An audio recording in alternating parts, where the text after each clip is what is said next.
You're listening to the AZ Wildcats podcast brought to you by shout out to OG's Brands, the official sponsor of Flavoring Fridays. Head over to ogsbrands.com and use their lineup and find out what you can purchase. Now joined by Mr. Triple Double himself, the man that life comes easy to, whether it's in the legal arena, making friends, playing sports, talking sports, the great Matt Muehlebach. Hello, Matt Muehlebach. Hello, Mike Luke. How are you, man? Happy Friday. Dude, happy Friday. All right. I don't know if you know or not, but there's a big game tomorrow going on where, first and foremost, I wanted to talk to you about this. The Arizona basketball, and again, you're obviously paid to talk about it, and I guess you have to stay even keel and impartial. This feels to me like the best team in the country. It does. Yeah. I mean, they're right now checking all the boxes. I mean, their starting lineup is good 1 through 5. Their bench is way better than it was last year.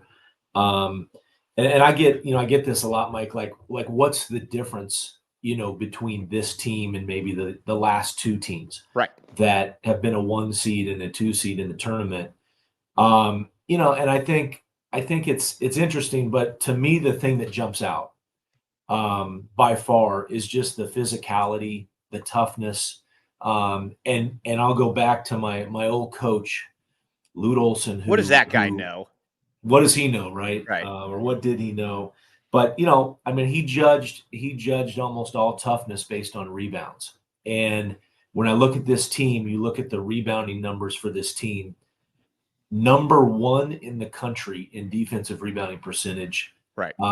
Number 8 in the country in offensive rebounding percentage. And you look at those numbers, that's the difference between this team and last year's team or the first year of the Tommy Lloyd team. Look, they have the offense. They have the get up and go. They play fast. They play fun. It's everything that fans love to watch and players love to play. But at the same time, they're kind of rolling up their sleeves and doing the dirty work. Yeah, and they also have players that they have a multitude of dudes that can just make plays off the bounce. I think last year, and again, we're going to get into the game here in a second, but I think last year's team, they were just so limited in that regard, Matt, in that, listen, I mean, Kerr did some good things, Ramey did some good things, Cedric Henderson, but nobody was worried that they were going to beat you off the bounce, that they were going to be able to get to the basket. But this year's team, you got Kylan Boswell, you got Caleb Love, Pella Larson is even a little bit better in that regard. Jaden Bradley, KJ Lewis, they just come at you in waves. They come at you, and it's from a plethora of different ways. And that to me is also, besides kind of the toughness rebounding, that's also just a massive difference from last year.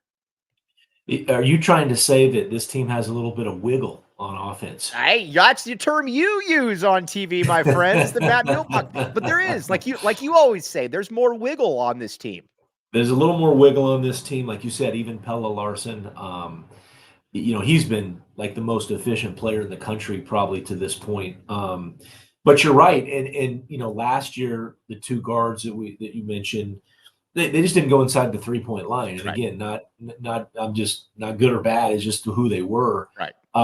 But this year's team, and Caleb Love comes with the reputation as a shooter and can make 30-footers, but he gets most of his work done inside the arc. Right. And to your point, now you've got different ball handlers that can make things happen off the bounce, off a pick and roll. There's a saying right now. It's kind of a popular saying in all these announcers. Like when people are on defense, a lot of coaches will say they want their defense to be felt by the other team, right? Right. They want you to feel them. And to your point, Mike, I think it's kind of interesting. When you're a player and you're on defense, you can feel, if you want to do it the opposite, feeling the offense. The way you feel offense is when they can break you down off the dribble.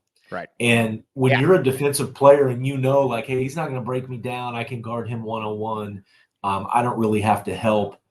But when you have to feel the offense and feel them breaking you down, it's a nightmare. And you're just constantly scrambling. So I think you're right. And the balance that they have between those two, between offense and defense, is probably the best in the country right now. It is remarkable sometimes how things just work out for the best. Everybody was, including me, was really upset when we didn't get Ryan Nembhard in the, obviously goes to Gonzaga. Guess what? You ended up with Caleb Love and Jaden Bradley instead. And Caleb Love, He was such a lightning rod type addition.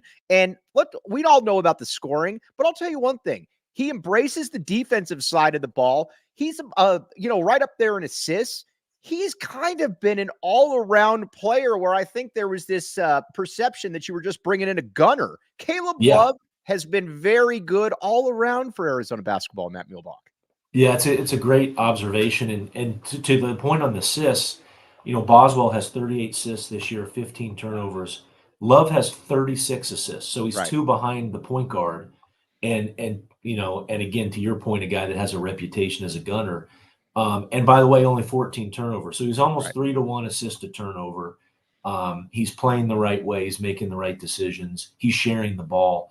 And he's just, again, we've talked about this on this show, I think, on this podcast. Like, they just have some dogs that they didn't have last year. And and Caleb's one of them. He's a guy that, like, you just go into big matchups and you kind of look across at the locker room and you see Caleb Love and you feel pretty good. Yeah, and you feel good because you got also somebody that wants the ball at the end. Now, again, and we've seen too at the end of halves where he banking 3-pointers off the glass. Don't really care how it goes in. It goes in. Nothing seems too big for him, and Keshad is kind of the same way. I mean, these were really kind of perfect order. These were mail order brides to the University of Arizona basketball team. Yeah. I like that. I like that analogy. They were, and they are, and by the way, we haven't bring up Keshad. We haven't talked about him, and he's the biggest junkyard dog on the team, and a dog, and a guy that you look across the locker room, and when you sit there, like, I'm serious, like, you go to these big games and you play like a neutral or you play a home and home, with Duke. It is a thing when you look across the locker room, and I say, man, I look at this dude like. I want to go to war with that guy. And it gives the team confidence. Now, a lot of people are asking about comparisons for Keshad Johnson. And when John Schuster and I were driving, that guy, John Schuster, when we were driving up to the Frank Caliendo concert, front row seats. Hey, little flex there. I know. Well, Matt Muehlebach gets to sit front row with Steve Kerr. I get to sit front row with Frank Caliendo. Caliendo, dude, that guy's awesome. It's wild standing next to him too. I towered over him. I'm like, you were a small person, but I would like to have his bank account. Keshad Johnson. Keshad Johnson, the comparison to me is Aaron Gordon in that he can guard 1 through 5. He's very athletic. He's strong. He's kind of athletic or offensively. Can, I guess, make the open 3? Not really, but just going to get all of his points in transition off hustle. I think that's a good comparison, Matt. You don't like it. You don't like it. I see you shaking your head. Tell me why John Schuster is wrong, not me. Well, just because I would say this. I say Aaron Gordon is like the most uber athlete of all time at that position. And I'm not saying Keshad's not, because he's super athletic, but no one is as athletic as Aaron Gordon at 6'10", in the world, I think. And so I mean, but I see it now what you're talking about, because they both defend, like you said, 1 through 5. And that's the other thing, like, people talk about, like, why can't this team do this or that, or, from year to year. A lot of it is just personnel. Right. And when you have guys that are just personnel wise can just guard guys, like, okay, first of all, Keshad can guard. Pella can guard. Caleb can guard. Kylan can guard. Like, it's a lot easier to throw a defense together when just one-on-one guys can guard guys. All right, Matt Muehlebach, have you ever been to Illegal Pete's on University? I have been there. All right, check out Illegal Pete's. Listen, if Matt Muehlebach's going there, the cool crowd's going there. It took me a long time to be accepted into Illegal Pete's, but I'm in there now. I've been able to make it. Check it out. Illegal Pete's is your go-to spot this fall. Stop by for happy hour 3 p.m. to 8 p.m. every day at all 12 locations. Illegal Pete's, the go-to spot for burritos, buddies, and beer. And let's say that you're not like Matt Muehlebach and you don't get to sit front row with your pals Steve Kerr and President Robbins, and you're trying to find a place to get the last-second tickets to the game. Game time, my friends. Check it out. Game time. Here's what you do. You go and download the Game Time app, create an account, and use code PHNX for $20 off your first purchase. Terms apply. Again, create an account and redeem code PHNX for $20 off. Again, you will thank me later. All right, now let's talk about Zach Edey and what Arizona needs to do in this game. First, in my opinion, the best player that I ever saw at Purdue was Glenn Robinson, the big dog. Couple years after Matt Muehlebach, but I thought he was the best player in the country. Do you remember who were the top picks in that draft, Matt Muehlebach? I do not know. What year was that? Like 94? 94, I believe it was Jason Kidd and Grant Hill. Okay. All right. And Big Dog went 1, right? Big Dog went 1. Big Dog was a professional scorer. That's what the Big Dog did. Zach Edey, though, to me is interesting because, again, he's fantastic. I don't know that he's an NBA player. This is going to be an interesting matchup, though, because if I'm Arizona, I am at least starting out the game and I'm playing single coverage with Oumar Ballo, leader of men, on him, mainly because Oumar Ballo is super strong. And listen, I don't want to have to leave the Mike Lukes of the world wide open for threes if I don't have to. But I would 1,000% see what Oumar Ballo can do before I start bringing help. What say you? Yeah, because I think they get their offense from teams doubling Edey, and so you don't have to break guys down off the dribble if you get a double. It's all of a sudden now you're playing, 4-on-3 or 5-on-4 after the double. And the problem is he can pass out of doubles. Right. Like a lot of guys can't pass out of doubles, and he can easily. And by the way, they also shoot like top 15 in the country from 3. Right. So they can make shots. It's one thing they do really well. And I'm sort of with you, like, and I would not want the other guys on that team to get going, because Zach's going to get some points. He's going to get points because of his size. And to your point too, it's not like Arizona has a 6'8" center. They've got a 6'11" center, and they've got a 7'2" center that's damn near as tall as Edey. Right. So I'm interested to see Krivas guard him as well, and go 1-on-1 with him, because they got. You look at it, they got 10 fouls right there to throw at Zach. And I think situationally, you can come with the double, and I think it's going to be a hard double where you bring Keyshot in. But like you said, you got to be careful with Edey because Edey can pass the ball. This isn't the guy this isn't, with all due respect, this isn't Dusan Ristic, where you get the ball and guess what? It is not going out. Not coming back. I would like to see. There's very few players that are equipped to be able to, I think match up with Zach Edey. I would like to see what both of those players can do before I start going into that. Conversely, or go ahead, Matt. Then you. All right. Yeah, no, and I would make him shoot over the top of both of those guys. Maybe you front it situationally or 3/4 front, but when he gets it, play behind him. See him make shots over the top of those two.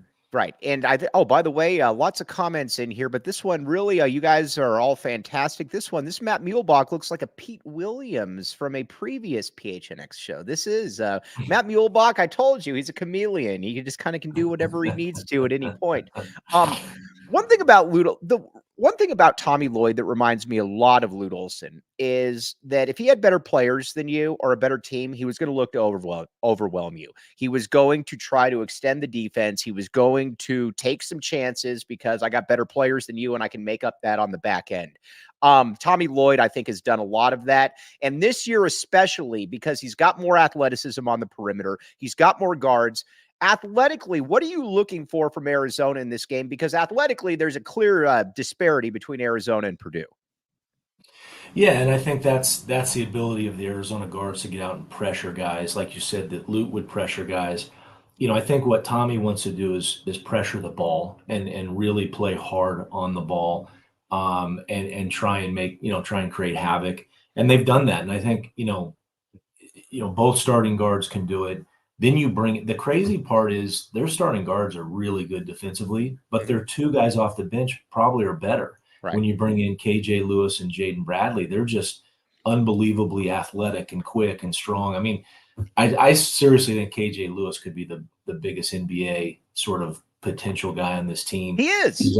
He's like a Lou Dort, from I like that. Lou Dort. Look at Matt. I like that one. Lou Dort comp. Yeah, I like the Lou Dort comp. But I'll tell you, here's the thing with Tommy that's so cool is, I think people realize this, but the guy is unbelievably progressive, and he's constantly like thinking about ways to do stuff differently and better. And he's not at all like, sitting back saying, this is how I run my program and this is my system and we're going to play like that. Think about how much he's changed because of his personnel.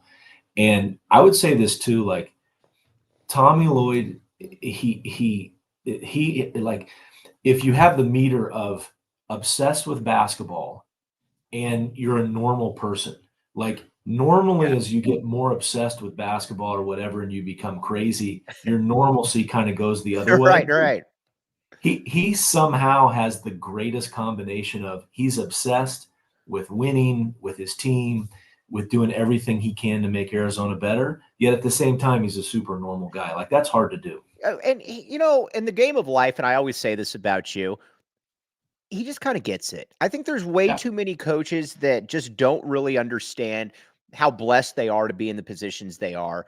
Yeah. And they don't enjoy, you know, they just have to grind. You can tell that Tommy Lloyd enjoys what he's doing. I also like how Tommy Lloyd works the officials. Getting Yeah. there early to some games, he talks with the officials before games. Now, again, I don't know exactly what he's saying, but it looks like I can imagine him before the Purdue game going up and saying, "Hey, how you guys doing? You know, how's the son and daughter? What's the wife up to?" Stuff like Right. that. That goes a long way because if at the end of the day, officials are still humans as well. That is a big part of the game. I love watching how he works the officials in a good way. Yeah, and that leaves it open for him to get on him Yeah. when he has to. And when he Right. has to, they know like, oh, I may have blown that call.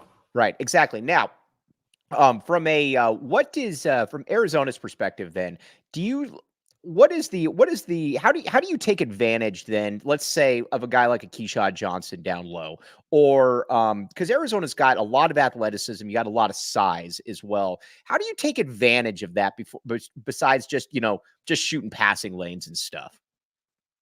You mean on offense when they're Or on offense? defense, excuse me. Or My when bad. they're on defense? Yeah. Oh, yeah, I mean, I think again, if you can pressure people, like I said before, if you make them feel you, right? Yeah. And I think that the beauty of it is that, you know, aside from Oumar, leader of men, you know, not being able to guard pick and roll probably as good as everyone else.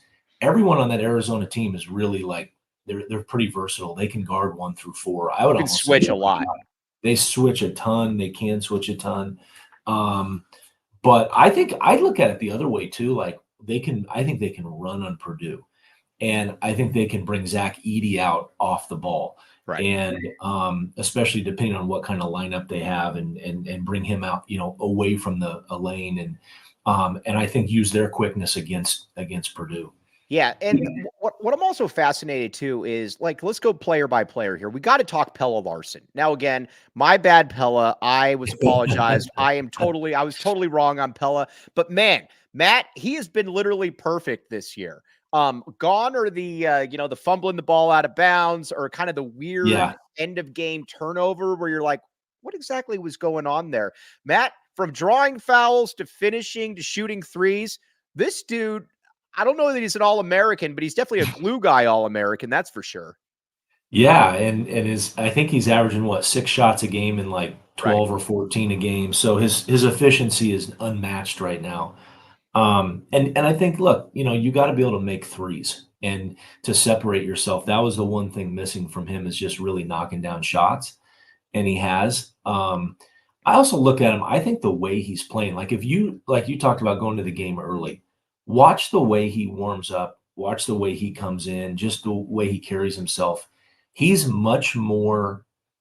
I mean, the word, I'm obviously confident, but Mhm. he's much more indifferent about, like, I don't feel like he has to prove anything, and he Right. plays like it. Right. And I think that, like, how, like, the games come really, you know, it looks slower to him in a great way. And I really think, like, I actually think the comparison's too easy, and that's why I didn't love it at first. But Right. I think he's Christian Braun. Like, I'm starting to come around to I it. mean, Yeah. look at the size. Look at the size. Look at the physicality. I He think even he leads looks the the same team. facially to a certain He degree. looks he does, and he kind of attacks the basket the same.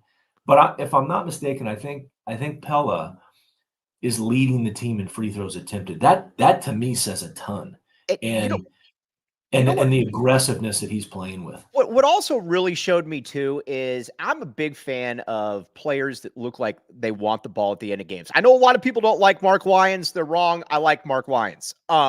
Mark Lyons here's the best way I can put it. I can put up with some brain dead plays throughout the game if I know down the clock, down the stretch, you want the ball. Matt, you played at a high level. You know this better than anybody. You either want the ball or you don't want the ball. I don't know players that sometimes want the ball at the end of games or they don't. You either have it or you don't. Pella Larson, those free throws that he made along with Caleb Love at Duke, he would have made 30 straight of those. It was just that to me was really a moment where it's like, oh, okay. Yeah. Okay. I mean, and that's something that you either have or you don't. In my high school basketball peaked opinion, Matt Muehlebach. Yeah, no, 100%. I was using the Tiger Woods scenario. Like Tiger, lived for putting on the 17th, 18th green. Right. And it was just in him. He didn't. It just like he wanted nothing more than to do that. Where I was around a lot of players. For me, I'll tell you who was one of the most clutch players I ever played with and wanted the ball at the end of the game. And I say this because to some degree it surprises people when I tell them, but Sean Rooks. Mm-hmm. Sean Rooks wanted the ball. He was unbelievably good in the clutch. And to your point, some people just didn't genetically have it or they don't. The other thing I'd say about Pella is he's so I think the year before when Ben Mathurin left, I think he thought he could replace him or thought that people wanted him to replace Ben Mathurin. He was a guy that could have been an all league, maybe even a player of the year candidate. And I think in his mind, he felt like he had to live up to that. I think that hurt him. Whereas this year, I feel like he's just playing within himself. He's not trying to prove anything to anybody. He's just playing. Speaking of players that want the ball, one time, I've had two different people tell me this, that he's not the best player in school history, but I think I've told you this. Lute Olson said who he considered the best leader he ever coached. And the Miles Simon. Yeah, Miles Simon. And he said, honestly, it wasn't really even close. And that's always registered with me because Miles Simon to me, and I'm going off tangent here a little bit, but Miles Simon to me was almost the Michael Jordan of Arizona basketball. Again, not Michael Jordan on that level. Sean and Mike Bibby are the two best players in school history, but just somebody that you were almost scared to cross him because of how badly he wanted to win. And you just look at that, look at the team that won it. Michael Dickerson was the physically most gifted dude on the team, but not a guy that necessarily was going to want the ball right there. Whereas Mike Bibby, Miles Simon, you either have it or you don't. I mean, it's just kind of the way that it is. It is. So I'm going to ask you a question. I'm going to reverse it and say this year, Arizona, one of the things that they're getting, lauded for is having unbelievable balance. Nobody's, they don't have a Tubelis and then there's a huge drop off of the next five players. Right. It's five guys all averaging between 12 and 14, which you might say, okay, well then who's the go-to guy, right? If they're down in the last 2 minutes and they're down 3 or 4, who's the guy they go to? It's Caleb. I think it's Caleb. I mean, he knows it, and he's not afraid. He's not afraid to take that shot. And I think Caleb could be the Miles of this team if they make a big run. Yeah, I mean, again, and it's also reassuring because as much as you run the offense, as great as and Brian Edwards' great point, Jason Terry was more than okay with shooting the ball as well. Yes, but as much as with Caleb Love, there's just something reassuring that I don't have to rely on offense and screens and getting somebody open for a shot. That at the end of the game, and you watch this, Matt Muehlebach is now a big NBA fan. I like Matt Muehlebach watching a lot of NBA. Yeah, there we go. That's right. But again, just to use an NBA reference, it's still a lot easier when when the clock is winding down. I don't have to call some, elaborate set. Caleb, take the ball. And I think of Ben Mathurin. You mentioned Ben Mathurin earlier against TCU TCU when Arizona was down 3. Ben Mathurin, get out of his way. And I had Matt Muehlebach seats for that game almost. I was two rows behind the bench. And Muehlebach, Mathurin looked over at Tommy Lloyd and said, are we going to call a timeout? We're down 3. And he just said, go. Pulls up. Step back. Makes the 3. And again, I think Caleb Love is that dude. And I think it's something that you can't really take for granted because, like I said, a lot of people don't really want the ball in that spot. Another guy, too, I wanted to talk to you about, Keyshawn Johnson. If he's not the leader of the team, he's definitely the heart and soul of this team. And you saw that against Michigan State. And I'm curious to see how he plays against Purdue, from drawing charges to getting rebounds to getting in players' faces. Murph came on the show this summer, and Murph said, I believe he's an NBA player. I don't know what position he is. He said, but with the way that he plays, with as athletic as he is, he can be that intangible guy. Matt, he's been all that and 10 times for what Arizona needed this year. Yeah, no, 100%. Like you said, more the intangible than anything, just the heart and soul. And again, I mentioned Tommy, like his obsession, but also a normal guy. Like, I'm not sure, like Keyshawn, he hits two things to me that are highest level, which is one, his intensity, his physicality. But then, dude, he's one of the best guys on the team. He's just he's a really nice guy, but at the same time can be like an intimidator. So that's not easy to do. And he's got a little like, and again, I don't want to take this too far, but he's got a little like Draymond in him, where your guy Draymond, my guy Draymond's a little bit of trouble right now, but he's the dog. He's got the long arms. He can, like you said, cover 1 through 5.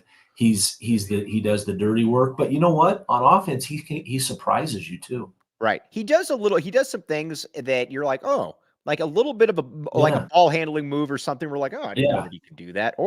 But let's say you wanted to bet on this team and you would say to yourself, what could I do? I can't go to Matt Muehlebach for legal advice on the betting because, again, that might not be his purview. Go to the BetMGM Sportsbook app, friends.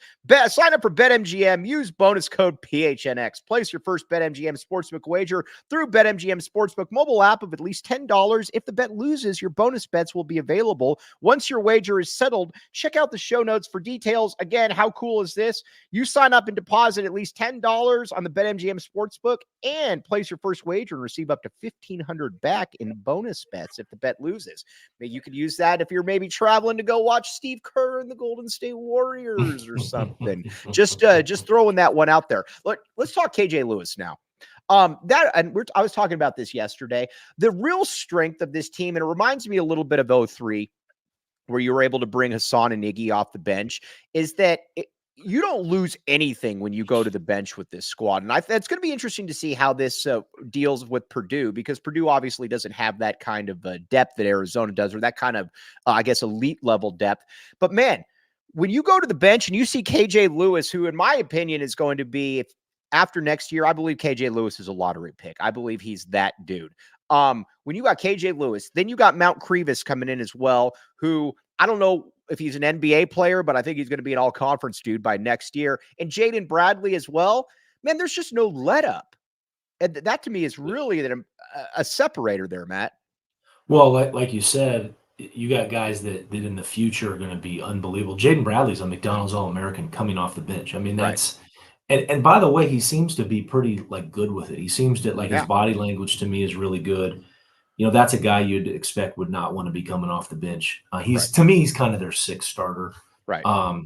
But no, those other two guys, you got, KJ's future is unreal with his physicality, his athleticism, and Krivas to me, I don't think there's been a bigger surprise maybe in the Pac-12 in terms of how good he is than Krivas. Yeah. And on both ends of the court, right? He can defend. He's obviously good with the ball. He gets to the free throw line. So they didn't have that last year. That's what killed them last year. They got into the tournament. I felt they were a little tired. They didn't have the depth. They didn't have people that came in and gave them a punch like this team does. Like you said, in some respects, well, not only is there not a drop-off, but with Ballo, he's 6'11", 280. Then you bring in a guy who's bigger. I mean, how many teams do that off the bench? It's probably none in the country. International scouting to me is impossible. It just is. I mean, and this is with all due respect to Henry. Henry was rated as the 30th best player in the country, and Krivas was rated as the 130th best player, whatever. With all due respect to Henry, Krivas is in a totally different realm. I don't even think that we should try evaluating players. I just trust Tommy Lloyd to get it right. By the way, speaking of foreign players, Adama Ball averaging about 16 or 17 per game in Santa Clara. Shout out to Adama Ball. All right. I've been asked this by 3 people to ask you this, Matt Muehlebach. All right. Pelle Larsson, in 2 years, is he on an NBA roster? I'm going to say yeah. All I'm going right. to say yes. All I'm going right. to say yes. I think he's going to find a spot because of what he does, on the defensive end and because of his athleticism. Yeah, I'm starting to come around. I'm not all the way there yet, but again, take it for what it's worth because I've been wrong on this guy all 3 years. My bad, Pella #movement. Kylan Boswell. You and I have listen, Kylan Boswell is obviously a great college player, no doubt. You and I have gone back and forth a lot on what he is. Is he at the next level? I will say this. He has sneaky athleticism because he doesn't look, like Arizona fans have had point guards like Jason Terry looked the part. Long Yeah. arms, quick, athletic. I mean, Damon, even though he was 5'10", just looked the part out there on the court. With Kylan Boswell, he looks more kind of like a Stanley Havili fullback for USC or something, or a Petros Papadakis. But right. He's a pretty good athlete, and he's been able to get to where he needs to get onto the court, which, as far as an NBA thing, is a big part of that as well. Yeah, I question whether he had that kind of next level athleticism. The game that did it for me, and you and I talked about this last year, was watching him guard, and I can't remember the guard's name for Tennessee. Oh, he got hurt at the end of the season too. Yeah, really good, athletic, quick guard, and he came in off the bench last year, and I thought locked him up for 2 or 3 possessions. And you and I talk about this a lot. I was surprised about his quickness laterally.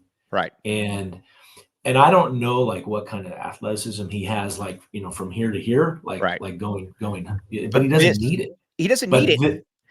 And he has this. And that to me is way more important at the NBA level than this. That for is a point guard. That is way more important. Here's the thing. People always would talk about, who's the greatest athlete in U of A basketball history? Ziegler, by the way. Good job there, people. We rely on you, not me. That's exactly.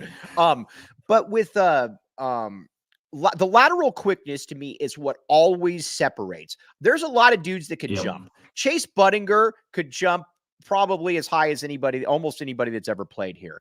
But Chase Budinger could not move this way.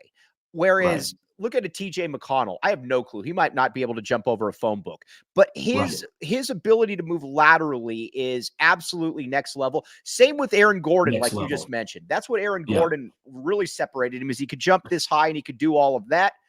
A guy that you've commentated with, obviously, Reggie Geary was about as good as that. That to me is a massive separator. And if you've got that like Boswell does, you got a chance, Matt. You do. And I'll tell you a guy that, like Fred VanVleet, I compare him to Fred VanVleet. I love one. He's not crazy athletic, but he gets the job done this way. Right. The other guy that did that I played with that would surprise people a ton with doing this is Steve Kerr. Mm-hmm. Couldn't jump an inch, he was never dunking. He was not going high to get the ball, but his lateral quickness, I think it wasn't, look, it's not like he was Allen Iverson, but his lateral quickness kept him in the league, because you have to be able to guard guys at some level.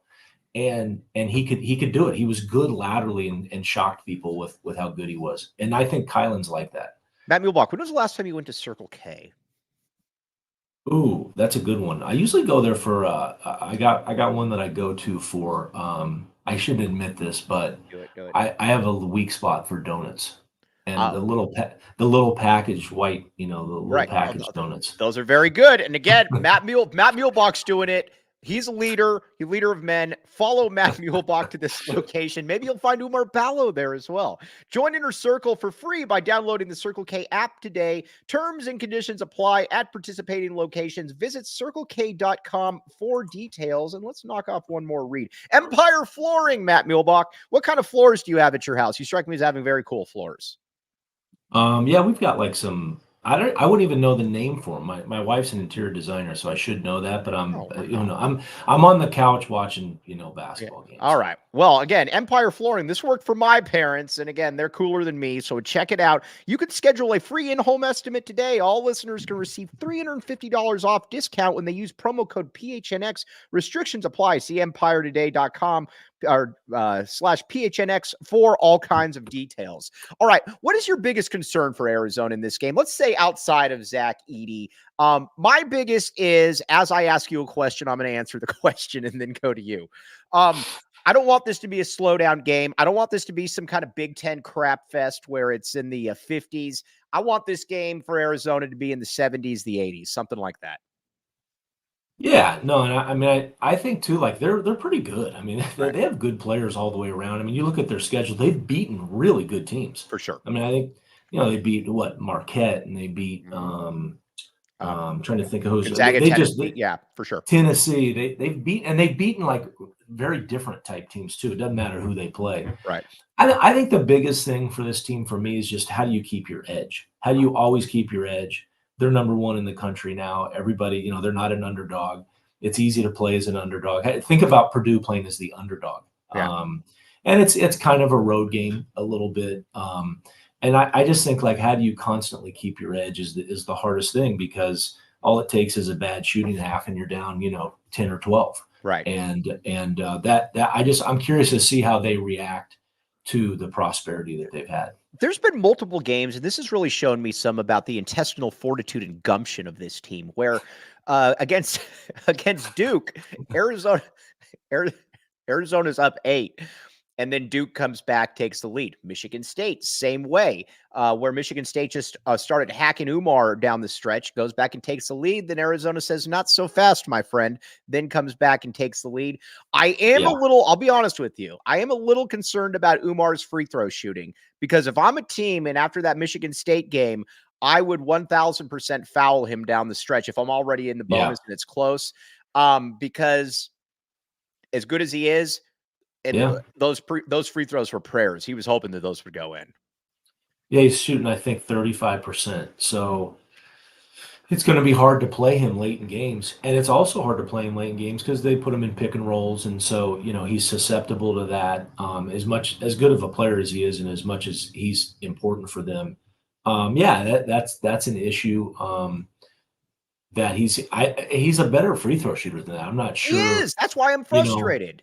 I know. I'm not sure what's going on, because you look a couple of years ago, I think he was up around 55, 60%. Right. That to me is that's a concern. Also, honestly, and again, maybe this is just me being a homer, maybe it's me back in the A. I just feel that Arizona's better. Again, Purdue's very good. Not looking to diminish that Purdue's very good, but I wanted to ask you this, because I texted you this a while back, like 3 days ago. But I believe that Arizona is the best basketball team in the country. Again, you played on two teams. Let me ask you this, and then we'll go back.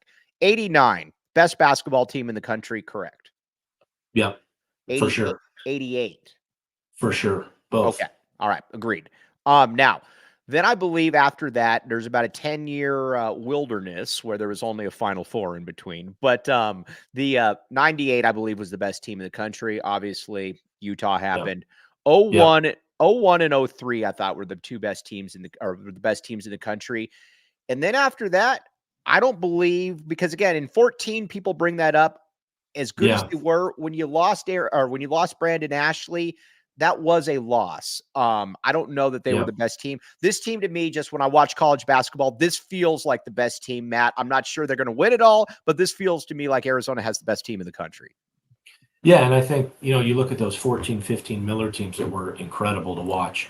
Defensively, they were the best team in the country. Like that, but I don't think on the other side they were. Right. And I don't know if the balance wasn't there. To me, when you mentioned those other teams, those past Arizona teams, the balance was the key. They could do both things. They could play both sides of the court. And I think that's the key to this team. Their balance is incredible, because as soon as you start talking about offense, I could come back and say their defense is better than their offense. Right. And they can impose that on you as well. By the way, Somebody said, I didn't say 97 was the best. I said 98 was the best when they came back. A different Agreed. story. Now, let me ask you Yeah. this. I had somebody else ask me this as well. And again, nobody better to ask than somebody that was on the team. You guys play, and again, not meaning to rub salt in old wounds, but old wounds, what heck, this was 88 to now, 35 years ago. So there's been enough time to recover. How many, you guys play Oklahoma? 10 times. How many times does Arizona win? How many times does Oklahoma win? Thought we would win, 6 or 7 times. I agree with that. I think we were a better team. We didn't shoot it well. They shot it well. That's literally what it came down to. We didn't make shots and they made shots. And I know they're big, athletic, and strong, but I don't think I don't think I felt them any differently than like I felt Carolina, the week before, or Iowa the week before, right. Or any of those other teams that we played like that. So it just was a matter of it wasn't a good day for us, and unfortunately, that's why basketball is so close. All right, we agree that 01 is the best team in school history, correct? Correct. Who's the second? Is 89 the second best team, or do you go 89 or 88? I'd go 88 because I just think because of Kerr and the way 88 team shot the ball, and its chemistry was absolutely perfect. And I'd go 88 second. But Matt, you played more on 89, so are we diminishing this? Come on, Matt, come clean. I'm diminishing myself. Well, if you look at 89, Sean and AC were better. Kenny Lofton was better. I was pretty close to McMillan. Like, I think for sure you were comparable for sure.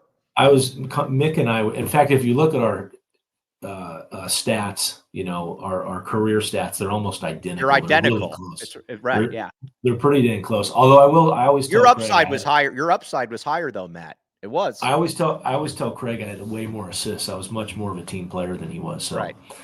Not many people know that. Matt Muehlebach, 5.7 assists one year. Not many people know that. Yeah. Matt. Well, I always tell people, like, I think probably the thing I was most proud of when I graduated, I was second all time in assists in U of A history. Now, the good news for U of A fans is that we got a lot better players. So now I'm like probably 10th or 11th. But you also played on some low. I mean, let's be honest here, though, Matt. 5.7 assists back then. That was not and a lockdown defender. Hal, this is a great. I don't even want Hal J. Just that. But Matt, again, don't diminish your defense as well, Matt Muehlebach.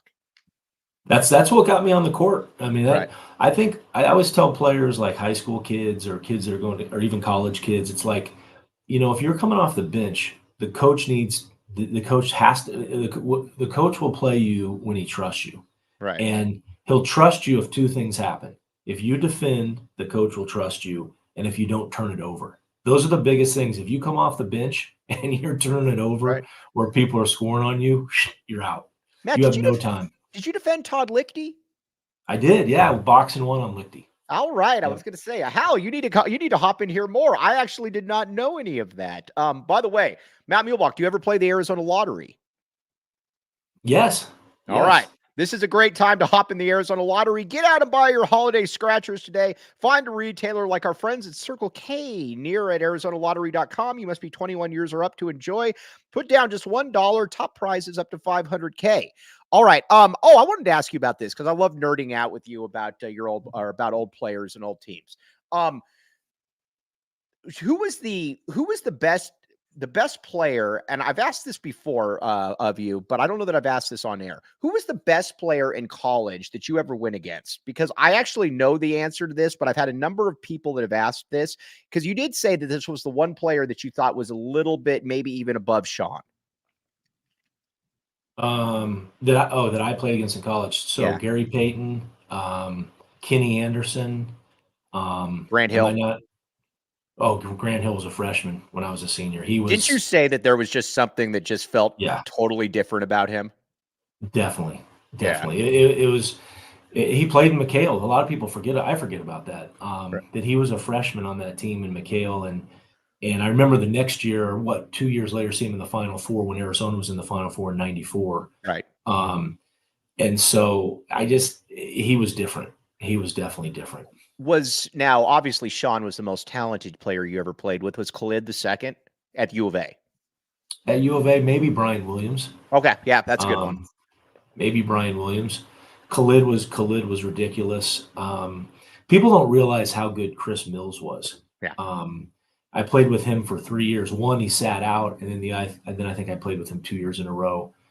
He was like, for what he did with his size, and he was a good athlete, but not like, he wasn't Sean Elliott athlete. Right. But what he did with his size, he was a mean dude.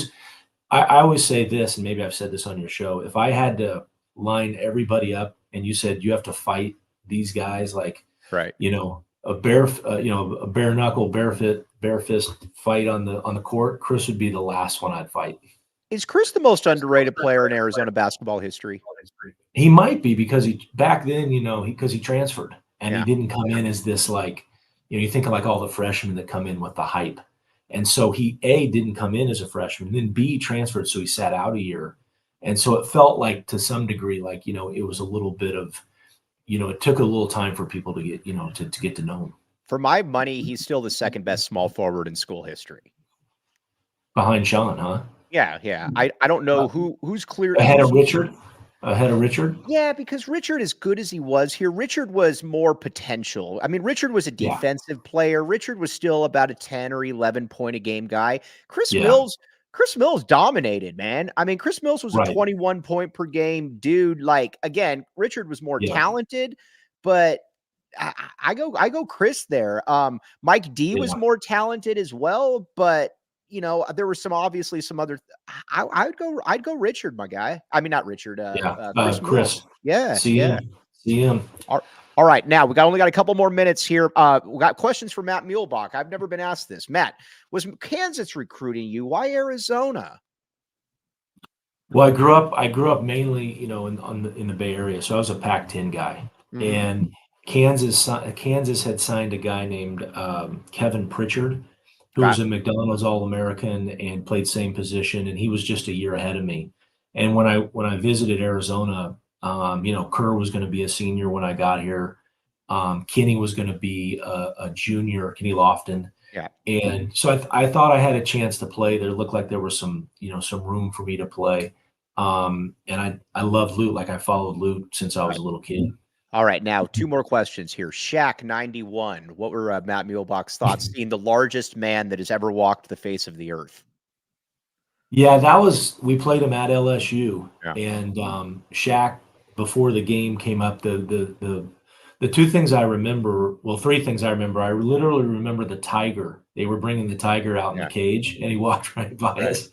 And then I remember, I think Shaq was like working out with like Bill Walton or Kareem Abdul-Jabbar before the game, and they were like teaching him post moves. And I turned to Matt Oth and I said, "This is not good for us. Like this, this doesn't feel good. It's ABC and Vital, and everybody's here watching Shaq." And then I remember we brought the captains up to center court, and Shaq literally, like, when he shook my hand, he squeezed it like really hard. Right. And was trying to intimidate me, and looked down at me and like with his like monotone voice.